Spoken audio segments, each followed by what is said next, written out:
మీది చిల్మకూరు ఎల్నూరు మండలం. ఓకే, ఏం పేరున్న మీ పేరు? నా పేరు ఆంజనేయులు, కమ్మనాయర్ ఆంజనేయులు. ఓకే, మీ ఊర్లో జగనన్న నాడు నేడు కింద స్కూల్ ఇంత డెవలప్ చేశారు కదా, ఆ, దాని గురించి అప్పటికి ఇప్పటికి మీ తేడా ఏం చెప్పగలరు? అప్పుడు ఏముంది, నాది అప్పుడు కాంపౌండ్ లేదు, గేట్ లేదు, బాత్రూమ్ లేదు, ఏం లేదు. మందులు దాగి సీసాలన్నీ వేస్తాండ్రు స్కూల్లో.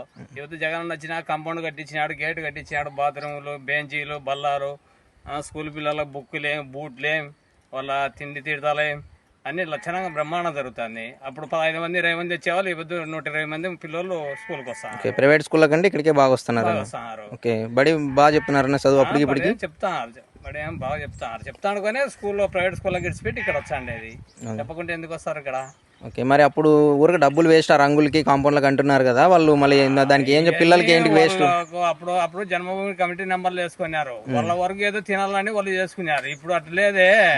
ఇప్పుడు యథార్థంగా పనులు చేస్తున్నారు, యథార్థంగా ఎత్తుతున్నారు, చేసి పనులు చేసి చూపించారు. అప్పుడు ఆడనేది కమిటీ నెంబర్లు ఎవరుంటే వాళ్ళదే పెత్తనం అంతా.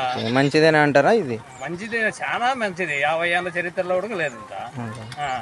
అంతవరకు లేకనే ఇప్పుడు ఇంత మటుకు వండుకొని ఇంత స్కూల్ డెవలప్మెంట్ చేసి వండుకొని బడిలోకి పిల్లలు కూడా ఒక 2 గంటలు 2 వస్తున్నారు, పంపిస్తున్నారు వాళ్ళే.